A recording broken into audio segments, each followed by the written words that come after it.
Essa semana me fizeram uma pergunta, pastor, a Páscoa é a celebração da ressurreição de Jesus, mas é mais do que isso, né? Foi bem a pergunta que me fizeram. E, e aquela interrogação, é a mesma coisa para os católicos? E a pergunta tem um certo peso e uma certa relevância, eu gostaria de compartilhar um pouquinho sobre isso. Qual é o sentido da Páscoa? A Páscoa, sim, é a celebração da ressurreição, mas ela é muito mais ampla, muito mais abrangente. É diferente para os católicos.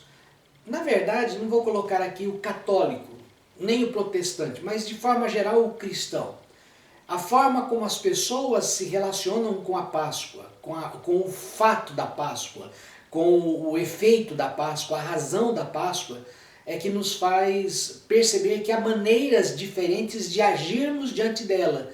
Mesmo sendo católico, ou seja protestante, no final das contas, ou seja evangélico, independente, as pessoas têm reações e posições diferenciadas como se sentem diante desse evento. E eu creio que não há um texto melhor na Bíblia para definir essa disparidade, essa falta de sensibilidade do que significa a Páscoa realmente, do que o texto que está em Lucas, no Evangelho de Lucas, no capítulo número 24. Porque aqui é interessante que aqui ele vai trabalhar justamente dois personagens de forma geral. O trabalho, é lógico, o capítulo trabalha com mais assuntos, porque começa o capítulo 24, se você quiser abrir sua Bíblia, no verso 1 dizendo, mas no primeiro dia da semana, domingo, né, Domini significa primeiro, então domingo, primeiro dia da semana, alta madrugada, o dia não havia raiado ainda, eram depois das 6 horas da manhã, porque o sábado durava das 6 da tarde, né, propriamente o sábado, o sabá, ele começava na sexta-feira, terminava às 6 da tarde do dia seguinte. Então, ele estava na madrugada, que alta madrugada, provavelmente 6 horas da manhã, 5 horas da manhã. E aqui diz o quê? E a alta madrugada, foram elas quem? Maria, Maria Madalena, a outra Maria, elas foram correndo, em outras narrativas que estão tanto em Mateus como em Marcos como em João, elas foram até o sepulcro e diz, elas foram ao túmulo levando os aromas que haviam preparado e encontraram a pedra removida do sepulcro, mas ao entrar não acharam o corpo do Senhor Jesus. Esse momento aqui é um momento que marca o início de uma nova era para a humanidade. Uma nova etapa, se fala tanto de nova ordem mundial, nova era.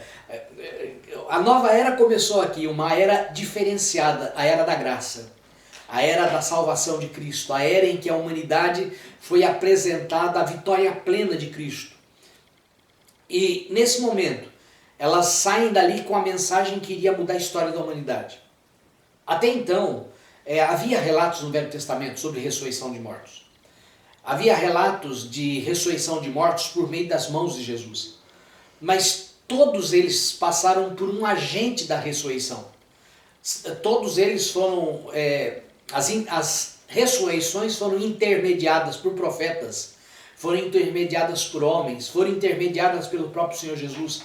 Aqui é uma ressurreição diferente, porque não é alguém que chega fora do túmulo, como aconteceu com Lázaro, e diz, sai para fora. Não, aqui é um momento em que a própria vida de Cristo, a própria divindade de Cristo se revela na essência daquilo que ele disse, eu sou a vida, eu sou a fonte da vida, eu sou o manancial de água da vida, eu sou a procedência de toda a vida. João diz que a vida estava nele, a luz, ele era a luz, a vida, ele é o início da criação, ele é o precursor de toda a criação.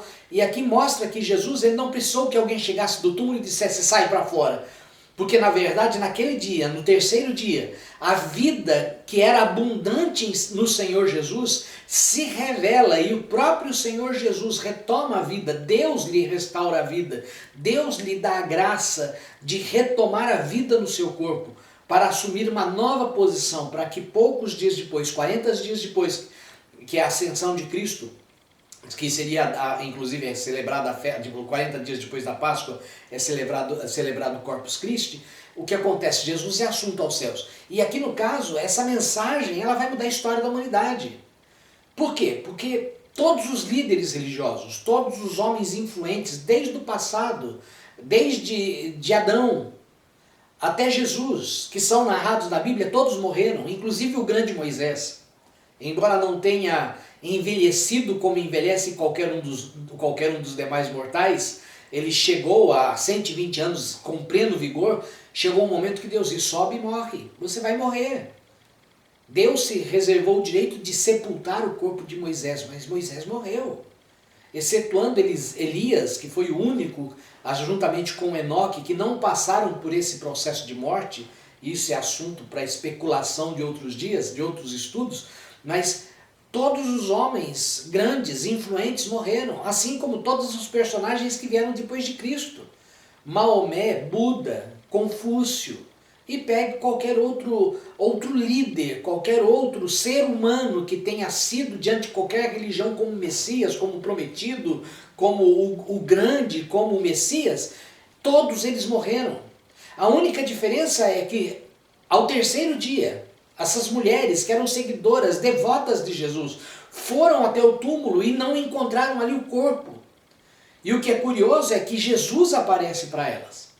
Mas nesse interim, nesse meio tempo, há um conflito na vida dos discípulos, porque são 3 dias de agonias nunca antes visto. Aqueles homens que andaram, Jesus mesmo havia previsto isso, olha, eu vou ser tirado de vocês, eu vou ser levantado, eu vou ser morto, eu vou ser separado de vocês por um período de tempo, por um breve período de tempo, e o mundo se alegrará e vocês se entristecerão. Eram dias de profunda angústia, esses 3 dias, começando da sexta-feira da paixão, vindo até o amanhecer do primeiro dia da semana, do domingo.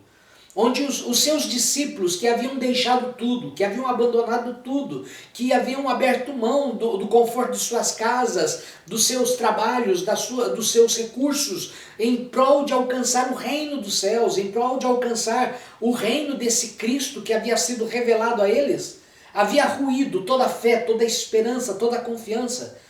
E nesse processo, essas mulheres têm essa visão. E elas vêm com esta mensagem, mas essa simples mensagem dessas mulheres que sai da boca delas, acaba não encontrando lugar no coração dos discípulos de Jesus. Tanto é que quando você chega no verso 13, nós vemos que um grupo que não faz parte do grupo principal dos 12, é um grupo seleto, é citado o nome pelo menos de um dos discípulos, e ele não consta dos 12 discípulos, do núcleo principal de 12, talvez fizessem parte do grupo maior, dos 70, e diz o quê? Naquele mesmo dia em que as mulheres foram no túmulo, no dia que Jesus ressuscitou, dia que as mulheres testemunharam a ressurreição e vieram para os demais discípulos e disseram, olha, Jesus ressuscitou, nós não encontramos o corpo, nós não encontramos nada, nós não encontramos vestígios, Jesus desapareceu. E Jesus não só desapareceu do túmulo, como apareceu para nós, revelando-se como aquele que vence a morte. Naquele mesmo dia, 2 deles estavam a caminho de uma aldeia chamada Emaús, distante de Jerusalém 60 estádios, e iam conversando a respeito de todas as coisas sucedidas. Assunto comum. Era marcante, era gritante, era algo, talvez se fosse hoje, talvez como essa questão do coronavírus, não dá nem para aguentar, é café da manhã com coronavírus, almoço com coronavírus, jantar com coronavírus, só se fala disso, chega a ser exaustivo, desgastante, parece que o mundo gira em torno disso somente, como se não existisse mais vida, fora essa condição, né, o que a mídia tenta esmagadoramente apresentar. Então eles estão naquela, é muito fresco, muito recente na memória deles o quê? Jesus morreu. Essa é a mensagem marcante, esta é o impacto dos dias que antecederam a este evento que está narrando na vida deles. E o que eles fizeram? Eles foram para outros lugares, saíram de Jerusalém, eles saíram do foco da preocupação, porque todos os discípulos estavam acovardados, todos estavam amedrontados. Amedrontados por quê? Amedrontados porque da mesma forma que mataram Jesus, poderiam matá-los. Da mesma forma que perseguiram Jesus, poderiam persegui-los.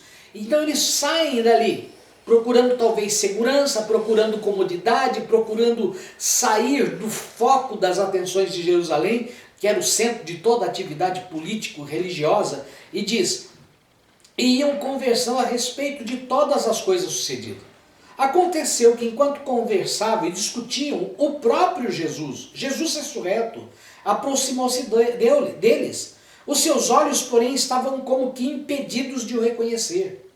Então lhe perguntou Jesus: que é isto que vos preocupa? E de que ides tratando à medida que caminhais? E eles pararam entristecidos. Um, porém, chamado Cleopas, respondeu dizendo: és o único, porventura, que tendo estado em Jerusalém ignoras as ocorrências desses últimos dias? Então lhes perguntou quais. E explicaram o que aconteceu a Jesus, o Nazareno, que era varão profeta, poderoso em obras e palavras diante de Deus e de todo o povo. E como os principais sacerdotes e as nossas autoridades o entregaram para ser condenado à morte e o crucificaram. Ora, nós esperávamos que fosse ele quem haveria de redimir Israel, mas depois de tudo isso, já este é o terceiro dia desde que todas estas coisas se sucederam. É verdade, presta atenção nisso, que algumas mulheres que conosco estavam nos surpreenderam, tendo ido de madrugada no túmulo e não achando o corpo de Jesus, voltaram dizendo terem tido uma visão de anjos, os quais afirmavam que ele vive. De fato, alguns dos nossos foram ao sepulcro e viram com exatidão o que disseram as mulheres, mas a ele não o viram. É interessante aqui que eles narram todo o percurso desse dia, esse dia tumultuado, na verdade esses 3 dias. Eles estão angustiados, veja o quadro, eles estão inteirados do que aconteceu, eles estão inteirados o quê? De fatos. Fatos que eles observam dentro da seguinte perspectiva. Eu acho que o verso 21 ele vai ser a chave para interpretarmos a visão desse testemunho dos discípulos do caminho de Emaús. Eles defendem bem este propósito, e isto é que faz com que haja diferença na Páscoa da vida de alguns para outros. A forma como as pessoas veem a Páscoa, como as pessoas analisam esse momento que é chamado de festa da Páscoa. Olha o que diz.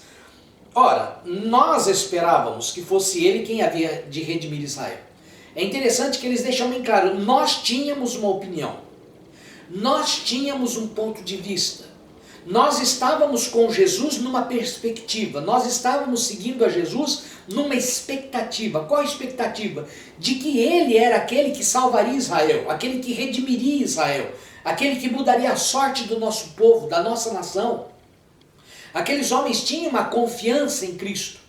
Mas nos dá a interpretar bem, dentro das próprias revelações que os evangelhos nos trazem, que havia muito posicionamento político na cabeça dos discípulos. Quem se assentará à tua direita, quem se assentará à tua esquerda, quem vai ser o mais poderoso, quem vai ser o mais influente, quando o Senhor vai estabelecer o seu reino, no sentido daquela expectativa, quando cairá o Império Romano, quando cairá a força de Roma, quando Israel voltará a ser uma nação e o Senhor Jesus se assentará no trono de Davi e se proclamará rei. Quando? Então nós vemos que os discípulos, quando seguiam a Jesus, vendo tudo o que Jesus fazia, eles ainda estavam, olha o que diz, não só este momento está marcado por isso, mas nós vemos que durante todo o ministério de Jesus, esse versículo 16 se torna bem presente na vida deles. Os seus olhos, porém, estavam como que impedidos de o reconhecer. Eles tinham uma visão de Jesus, mas eles não tinham uma visão clara de Jesus. Eles tinham uma visão da obra de Jesus, mas eles não tinham uma visão plena da obra de Jesus. E os seus olhos estavam impedidos, mas isto fala sobre esses 2 homens. Mas se nós analisarmos o evangelho antes da ressurreição, nós vemos que parece que essa era uma condição permanente dos discípulos.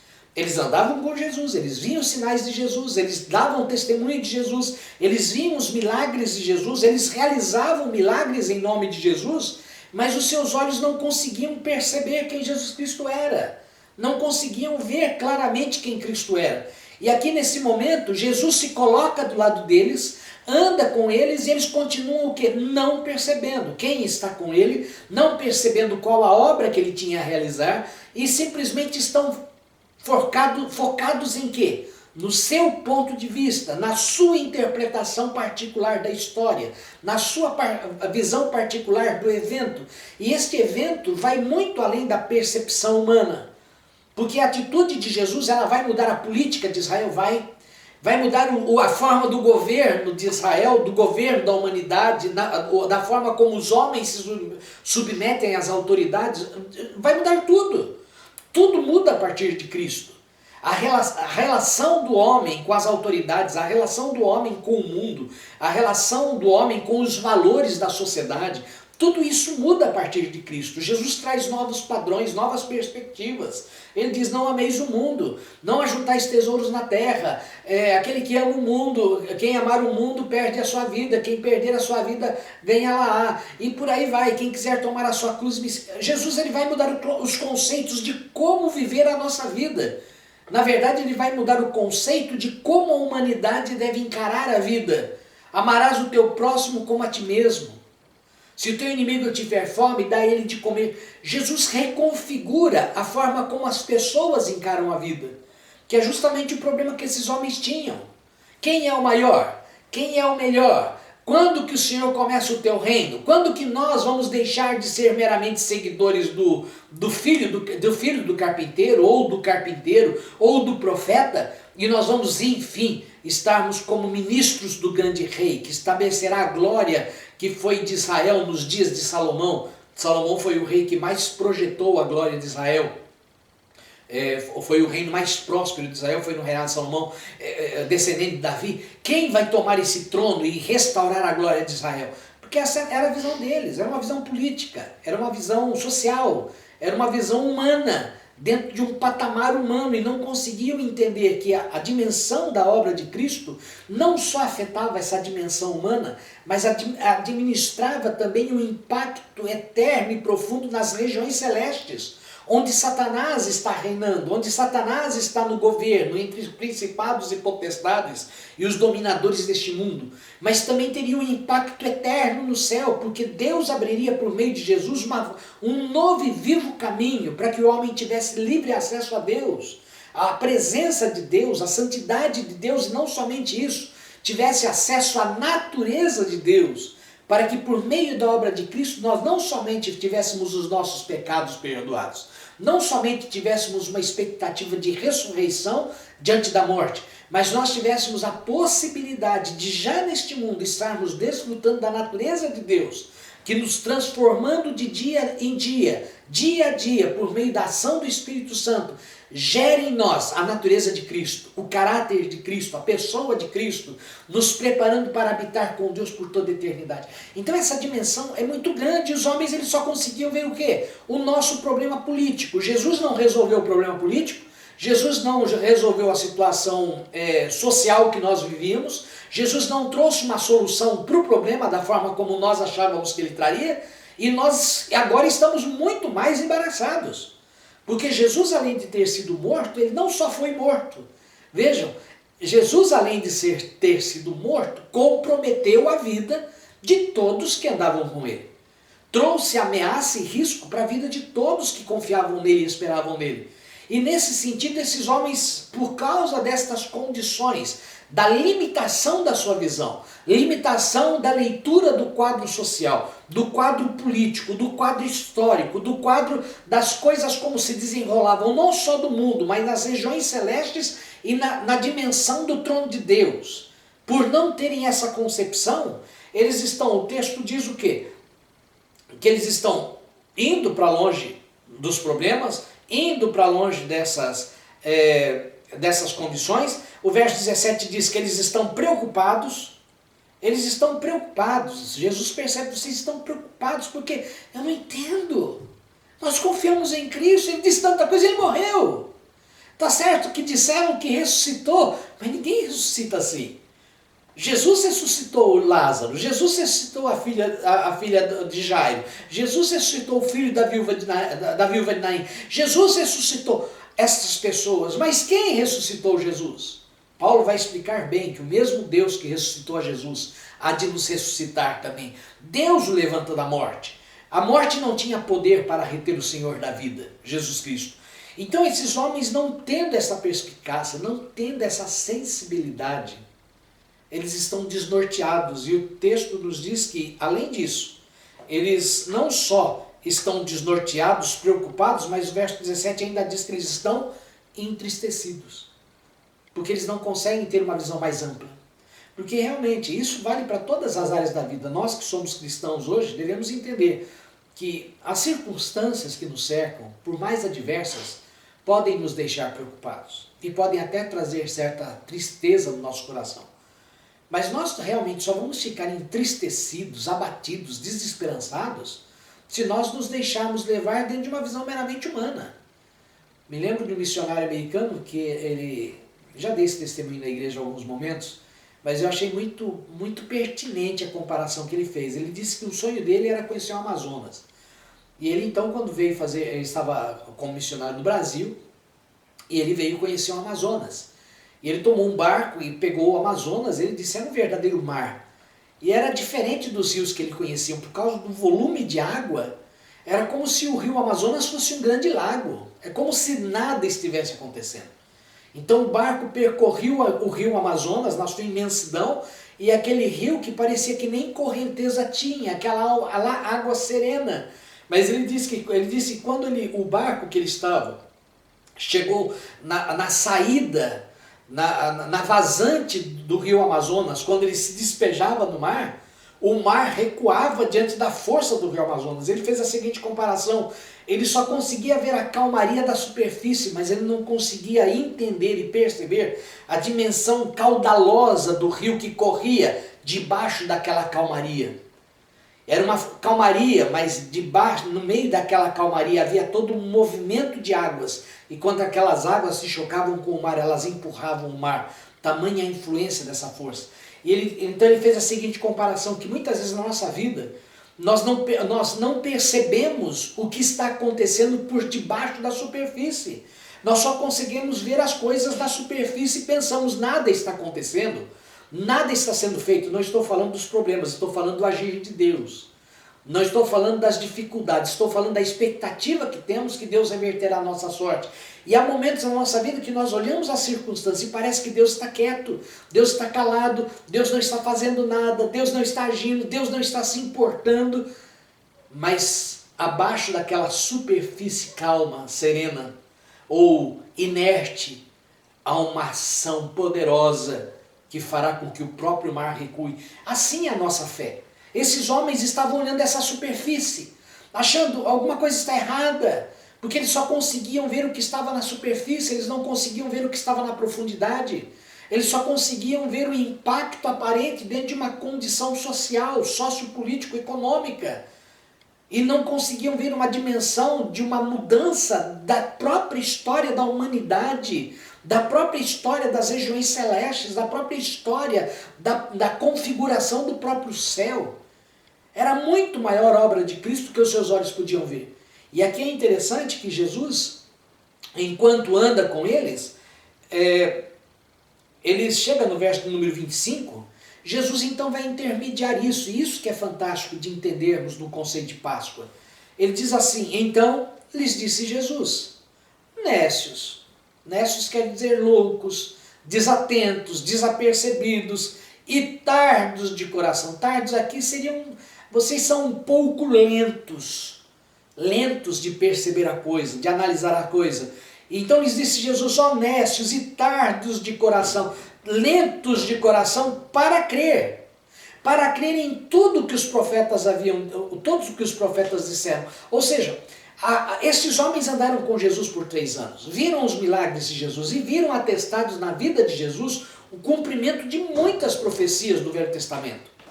Se você for analisar comigo, todas as referências bíblicas que Jesus Cristo fez estavam no Velho Testamento.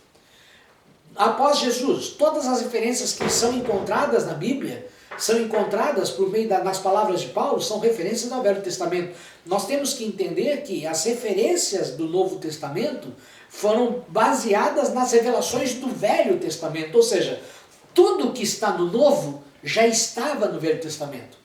Tudo que aconteceu no Novo já estava pré-determinado no Velho Testamento. Já estava revelado no Velho Testamento. Revelado ainda que com detalhes, alguns detalhes obscuros, mas de forma muito clara. Nós vemos toda a obra de Cristo revelada no Velho Testamento. Em vários modelos, em várias parábolas, em vários arquétipos, em vários exemplos. e não só isso, em várias profecias também, discorrendo a própria obra de Cristo, e nós vemos a crucificação, que não há texto melhor que defina a crucificação do que Isaías 53, que é, digamos assim, o martírio de Cristo e o propósito de sua obra.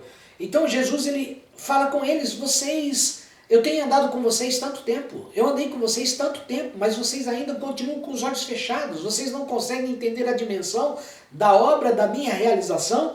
E ele diz: vocês são muito lentos, vocês são muito devagar. Desculpe lá, mas vocês são muito devagar, pessoal. E ele diz: porventura, e aqui eu acho fantástica a forma como Jesus vai conduzir. Porque aqui ele vai começar a revelar diante dos olhos obscurecidos desses homens qual era o propósito da revelação. E por meio da revelação, qual o propósito de preparar o caminho, de preparar o coração do homem para a obra que Jesus iria realizar. Ele diz: porventura não convinha que o Cristo, o Messias, o ungido, padecesse e entrasse na sua glória? Espera aí, mas isso não estava escrito? Tudo o que aconteceu com Jesus não estava pré-definido? Tudo que aconteceu com Jesus, sua entrega, ter sido traído, ter sido abandonado, o que come o pão à mesa comigo me pisará, a traição dos discípulos, ficar só, ser desprezado por todos, porque não havia nele beleza nenhuma, não porque Jesus fosse feio, mas porque Jesus na cruz, ele propriamente estava totalmente desfigurado, e não somente transfigurado, ele estava desfigurado pela violência e a brutalidade daquele momento. E diz o que texto então? E começando por Moisés, discorrendo por todos os profetas, expunha-lhes o que a seu respeito constava em todas as Escrituras.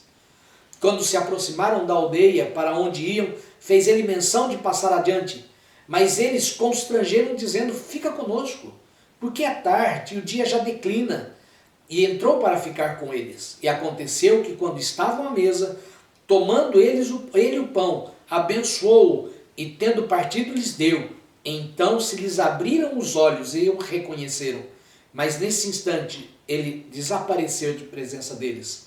E disseram um ao outro: porventura não nos ardia o coração quando ele pelo caminho nos falava, quando nos expunha as Escrituras? E na mesma hora, levantando-se, mesmo na noite. Por que eles pararam? Por causa do risco de salteadores. Por que eles pararam naquela hospedaria? Por causa do risco das suas vidas. É interessante que quando eles entendem, quando os seus olhos são abertos, porque entenda, é curiosa essa narrativa, porque é como se fosse assim: eles estão cegos, eles têm os fatos, eles têm os dados, eles têm as informações, mas eles não têm os seus olhos abertos para contemplar e entender todas as informações que estão ao alcance deles.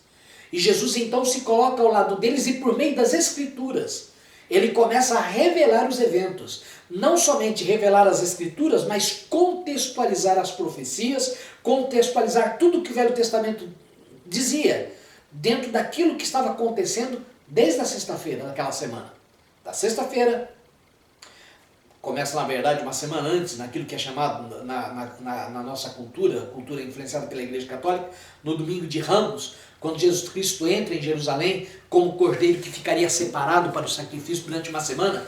Então, todo esse período, de repente Jesus começa a discorrer com eles dizendo: eu vou contextualizar os eventos que vocês vivenciaram, eu vou contextualizar o momento em que vocês estão vivendo, à luz das Escrituras, para que ao conhecer as Escrituras, cumprindo-se bem o que Jesus Cristo havia dito: examinai as Escrituras, porque são elas que testificam de mim.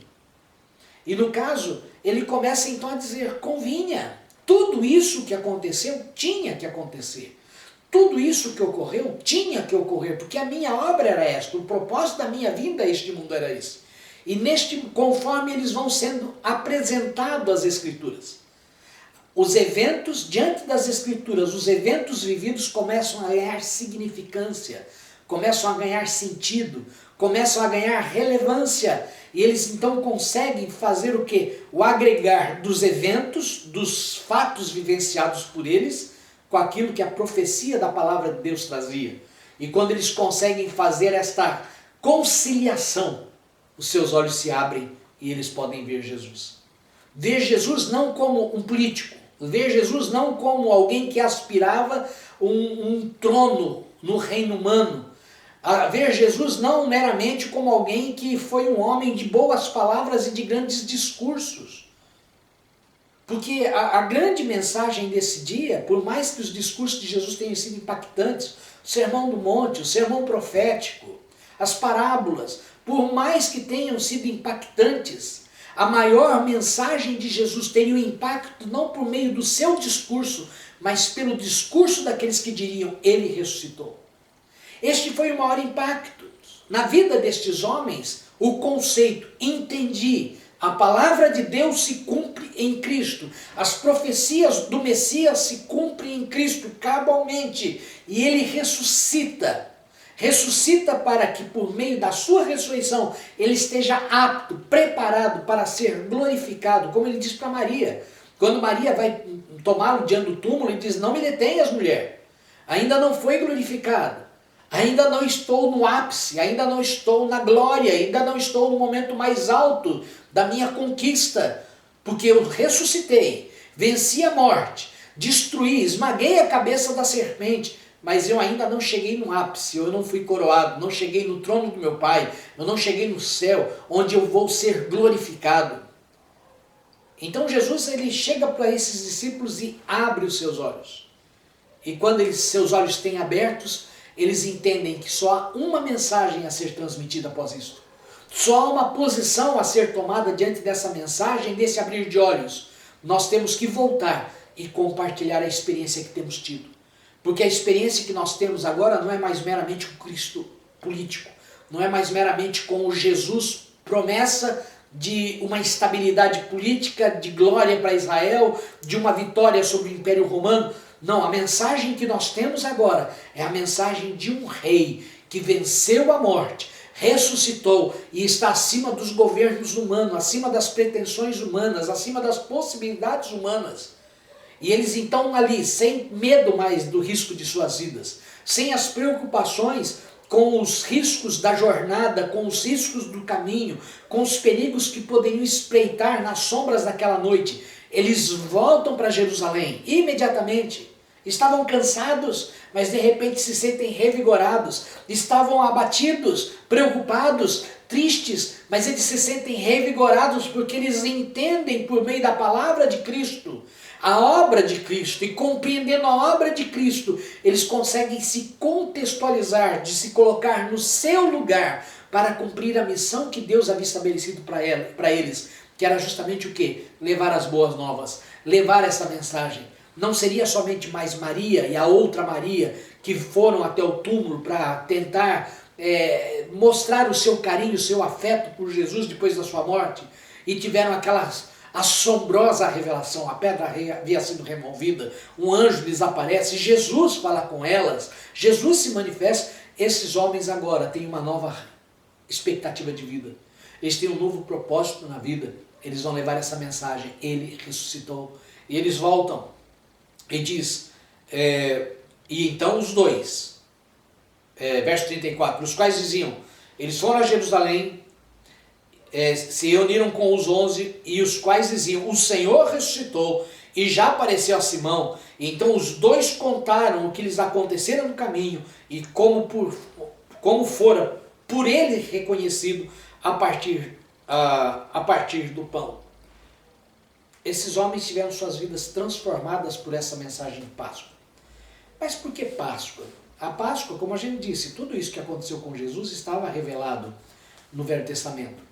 Páscoa, lá em Coríntios, 1 Coríntios 5, 7, diz que devemos tirar o fermento de nossas vidas, porque Cristo, que é a nossa Páscoa, Cristo, que é o nosso Cordeiro Pascal, Paulo vai fazer referência de que Jesus é a nossa Páscoa. O que simbolizava a Páscoa no sentido real para nós? É todo um processo de transformação de condições de vida. A Páscoa é um momento que está narrado lá, a primeira referência à Páscoa do Velho Testamento está em Êxodo, capítulo 12. Quando Deus dá ordem ao povo de Israel, dizendo, Deus manda as 10 pragas, a 10ª praga é dos primogênitos, E ele fala, a praga dos primogênitos vai passar sobre toda a terra. É interessante que quando nós olhamos as 10 pragas, elas vão ter um público-alvo distinto. As pragas vão acontecendo distintamente com um alvo direcionado. Quando você começa as 3 primeiras pragas, você percebe que tanto hebreus como egípcios passam pelas pragas. Quando, a partir da 4ª praga, Deus começa a fazer distinção entre os egípcios e o povo de Israel. Entre os egípcios e o povo de Israel. E é interessante que essas pragas vão se sucedendo até a 9ª. Quando chega na 10ª praga, que é a praga da morte, a morte que viria sobre todas as casas, porque todas as casas têm um primogênito. Seja pai, seja avô, seja neto, seja filha, seja filho, não importa, toda casa tinha primogênitos. Não primogênitos somente das pessoas, mas os primogênitos dos animais também, das crias. E é interessante que, quando Deus estabelece a Páscoa, nesse momento, essa Páscoa, todas as pragas eram, ou foram sobre todos, ou houve distinção independente, simplesmente foram punidos por serem egípcios e foram poupados por serem hebreus. Todas as pragas, as 3 primeiras pragas vieram tanto sobre egípcios como hebreus, indistintamente. Depois vieram independente, foram direcionadas sobre os egípcios e o povo de Israel foi poupado. Mas a última praga era uma praga que não seria um poupar por meio da ação de Deus, mas por meio do assumir de uma posição dos homens diante dele. Isso valia tanto para os egípcios como para o povo de Israel. Tanto um como o outro poderiam usufruir dos recursos daquele momento. O que era a Páscoa? Deus diz, eu passarei sobre a terra do Egito, mas cada família deve tomar para si um cordeiro, imolar esse cordeiro, e passarão sobre as ombreiras da porta, que são as laterais da porta, e sobre a verga, o sangue deste cordeiro. E dentro da casa, naquele dia, naquela noite em que eu estiver passando com o anjo da morte, que passará sobre todo o Egito, independente de ser hebreu ou egípcio, o anjo da morte passará. Mas a casa onde ele vir o sangue, ele passará por cima. Páscoa significa passar por cima, desviar-se, encontrar um novo caminho. E o anjo da morte, vendo o sangue, desviará dessa casa, passará por cima. Isso é Páscoa. Ou seja, aqueles que estiverem comendo do cordeiro dentro da casa, aqueles que estiverem comendo a Páscoa, aqueles que estiverem em comunhão entre si, comendo da Páscoa, guardados pelo cordeiro, serão livres da morte. E é interessante que ele dá uma distinção e uma direção sobre como isso poderia ser feito. Ele faz o quê? Ele diz claramente isso, que esses homens, mulheres, egípcios ou hebreus, todos eles, que estivessem guardados pelo sangue, guardados pela ação de Deus, guardados pela provisão de Deus do sangue, o que aconteceria com eles? Né? Eles seriam poupados. Mas não somente isso, eles deveriam comer a Páscoa vestidos com roupas prontas para o caminho, vestidos com sandálias nos pés, vestido com um cajado, comendo com o cajado na mão, como que dizendo, ao terminar a Páscoa começa uma nova jornada na vida de vocês. Ao final da Páscoa começa uma nova história. Ao final da Páscoa começa um novo projeto de Deus para suas vidas. Ao final da Páscoa começa um novo momento da história, não só da nação, mas na vida de todos que creem. E o povo é tirado da escravidão do Egito, da escravidão da servidão, do serviço forçado, daquela condição de nascer e morrer como escravo, para uma nova perspectiva de novas conquistas numa terra prometida. Esse é o momento de transição, é o momento de transformação que a Páscoa traz. E o que acontece com Cristo? A mesma coisa. Jesus, quando se apresenta o homem até Cristo, está sujeito à morte, está sujeito ao poder da morte, está sujeito à escravidão da morte sem ter como fugir. Porque é a coisa que é certa. Vi uma frase ainda ontem que dizia assim, era um momento em que um grupo havia sofrido no meio de um acidente, havia morrido num acidente de incêndio, e fazendo uma comparação, um certo escritor dizia todos nós estamos numa casa incendiada e todos nós morreremos. Como se fala assim, e ninguém escapará desse incêndio. Porque essa é a vida. Todos nós estávamos escravizados, detidos, retidos debaixo de uma condição de impossibilidade diante da morte, diante dessa escravidão. Lá em Hebreus capítulo 2 diz que Jesus, ele participou da condição humana, e participando da condição humana foi até a morte, para que por meio da sua morte destruísse aquele que tem o poder da morte, a saber, o diabo, que por meio do pecado tem dominado toda a humanidade. Jesus, ele colocou sobre aqueles que creem, entendam, da mesma forma que na Páscoa só foram salvos aqueles que creram, porque provavelmente tenham morrido talvez judeus, hebreus, que não guardaram a sua casa com sangue. Da mesma forma que os egípcios, houve egípcios que foram poupados da morte dos primogênitos, porque mesmo não fazendo parte do povo de Deus, acolheram no seu coração a revelação da palavra de Deus e fizeram uso do sangue e comeram do cordeiro debaixo das suas casas, debaixo do telhado de suas casas, dentro de suas casas, para que pudessem encontrar a salvação. Da mesma forma, a obra de Cristo, a Páscoa, Jesus é a nossa Páscoa, é aquele que ele passa por todo esse momento de martírio, de dor, de sofrimento, mergulha na morte, para que ao terceiro dia ele possa abrir as portas de uma nova vida, de uma nova perspectiva, de uma nova jornada, onde nós poderemos começar novas conquistas, novas perspectivas, novos horizontes. E esta é a mensagem da Páscoa, é a mensagem do livramento de Deus, é a mensagem da transformação da nossa história, é a mensagem da mudança da nossa condição de vida, porque passamos da morte para a vida, porque passamos da escravidão da morte para a liberdade da vida, porque passamos do domínio de Satanás para o governo de Cristo, passamos do império das trevas para o reino da sua luz, o reino do Filho do seu amor, essa dimensão graciosa que a Páscoa nos traz. Então ela é muito mais do que meramente a ressurreição de Jesus. Jesus ressuscitou, mas quando ele ressuscita, ele simplesmente nos abre um novo horizonte de vida e de perspectiva, onde nós não temos mais que andar na insegurança do medo, na insegurança da nossa visão humana limitada, da visão terrena, da visão pontual de eventos que marcam a nossa vida nos dias de hoje, mas a construção de uma história na nossa vida que marca o momento em que nós conhecemos a Cristo, porque a Páscoa, na verdade, embora nós a comemoremos num dia do ano, a Páscoa está marcada na nossa vida todos os dias, porque desde o dia que você se dobrou diante de Cristo, se colocou diante dele dizendo: "Sê Senhor sobre a minha vida", neste dia, o sangue de Jesus foi colocado sobre você.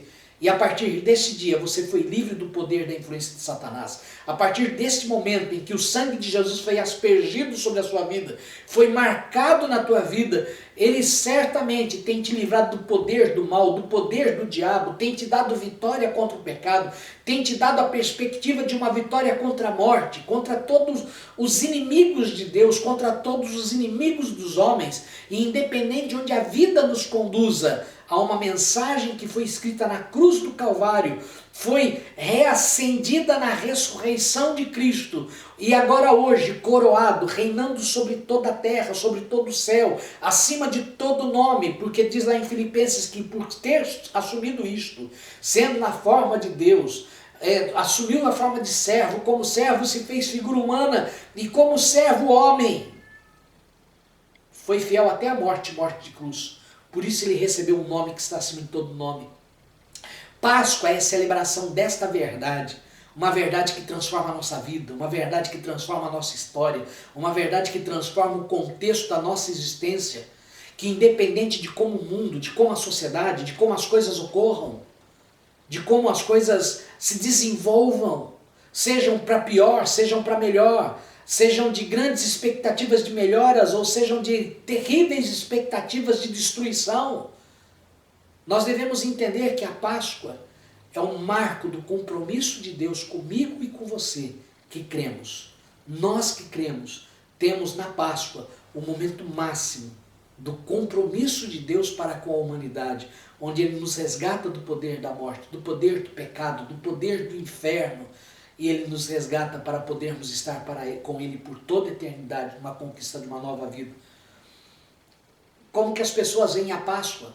Independente se são protestantes, se são evangélicos, se são católicos, independente, a grande maioria talvez ainda esteja, sabe como? Como esses discípulos. Os seus olhos, porém, estavam impedidos de o reconhecer. Infelizmente, muitos hoje professam a fé cristã. Muitos hoje até celebram a Páscoa. Ontem vi uma senhora falando num dos portais de comunicação, dizendo como devemos celebrar a Páscoa. E a Páscoa normalmente o que? Olha, fique na tua casa, coma com a tua família. Muitos foram às filas, mesmo com essa contenção. O jornal falava de muitas pessoas que estavam fazendo fila para poder comprar ovo de Páscoa. Como se a Páscoa se resumisse a comer, beber e se deliciar com guloseimas. A Páscoa não é isto. A Páscoa é um momento que coroa a obra de Cristo sobre a vida do homem, sobre a nossa história. É a verdadeira Páscoa. Não é celebrada por um coelhinho, não é celebrada por um ovo de Páscoa, não é celebrada meramente porque nós podemos reunir com a nossa família, pelo menos os que estão dentro da nossa casa dessa quarentena, porque nem as famílias de forma geral, como é feito de reunir para um churrasco, reunir para um evento de confraternização maior, estão impedidos hoje. Mas a Páscoa para nós é o momento máximo da prova do amor de Deus para conosco, que cremos, na expectativa de que fomos remidos de uma vida velha e estamos por meio desta obra de Cristo sendo conduzidos para a vida eterna que Deus tem reservado para nós nos céus. Neste processo, estamos hoje, no momento em que estamos, independente de como a sociedade esteja, independente de como a sociedade terá reflexos dessa pandemia, desse confinamento, independente, nós simplesmente estamos guardados debaixo da obra de Cristo, na expectativa e na esperança da redenção dos nossos corpos, na redenção de nossas vidas, para que possamos estar com Ele por toda a eternidade. Por quê? Porque Ele passou pela morte, porque Ele venceu a morte, porque Ele triunfou a morte, e ao terceiro dia Ele trouxe essa mensagem de esperança. Ele não está mais no túmulo, o túmulo está vazio, não achamos o seu corpo, Ele ressuscitou. E quando você se permitir ser revelado pela palavra de Deus, essa obra que traz o sangue do Cordeiro, que é Cristo, sobre a tua vida, para perdão do teu pecado, para remissão da tua escravidão, para libertação dessa escravidão que você esteve sujeito desde o dia que você nasceu, até o dia que você se encontrou com Cristo. Quando essa mensagem entrar no teu coração, você experimentará a plenitude daquilo que Deus tem para você. E certamente novos horizontes se abrirão diante dos seus olhos. E da mesma forma que aconteceu com eles, você poderá, ao perceber, no partir do pão, no comungar da obra de Cristo, no comungar do compromisso e da aliança de Cristo, feita no seu corpo, feita no seu sangue, você vai poder desfrutar de uma nova visão, de uma nova perspectiva de vida. E não só isso, você encontrará na sua vida uma nova razão pela qual viver, um novo objetivo, mesmo que custe, mesmo que seja arriscado, mesmo que haja medos, mesmo que haja incertezas. No meio das incertezas haverá uma certeza que te move. Ele ressuscitou, Ele está vivo, e certamente nós viveremos, nós ressuscitaremos e nós reinaremos com Ele por toda a eternidade, porque assim como Ele foi glorificado, nós também o seremos. Por isso, nesse dia muito especial de Páscoa, que você possa descansar o teu coração nessa esperança, descansar o teu coração nessa certeza de que o nosso Deus está vivo. Ele está bem presente. Gosto de um hino antigo que dizia assim: está vivo, Cristo meu Redentor. Ele está vivo. Por quê? Porque Ele vive em mim. Ele não vive na história de uma igreja, Ele não vive no declarar de um pastor, não vive numa página da história da humanidade. Jesus vive no meu coração, porque houve um dia que eu olhei para a cruz e vi o sangue derramado. Mas houve um dia logo após que eu olhei para o túmulo e vi que Ele não estava mais lá. E agora hoje eu posso olhar para a cruz vazia, posso olhar para o túmulo vazio e posso pela fé contemplar Ele assentado no trono de Deus. Ele assentado no trono que está preenchido nesse trono por toda a eternidade, onde Ele reinará para todo sempre. Nós possamos reinar com Ele nessa eternidade, nessa graça, nessa confiança, e que nesse domingo de Páscoa você possa, mesmo nesses dias difíceis, saber que Deus está cuidando de ti. Mesmo você estando preocupado, mesmo você estando até entristecido com circunstâncias cotidianas, saiba que Ele está caminhando com você, ansioso de poder compartilhar da sua palavra, da sua pessoa, da sua revelação, para trazer conforto ao teu coração e permitir que os seus olhos se abram para que você entenda a dimensão daquilo que Deus tem para a tua vida. Esse é o nosso desejo, esse é o nosso anseio de alma. Que Deus possa abençoar a tua vida, te livrar do mal e te conduzir debaixo da sua graça, em nome de Jesus.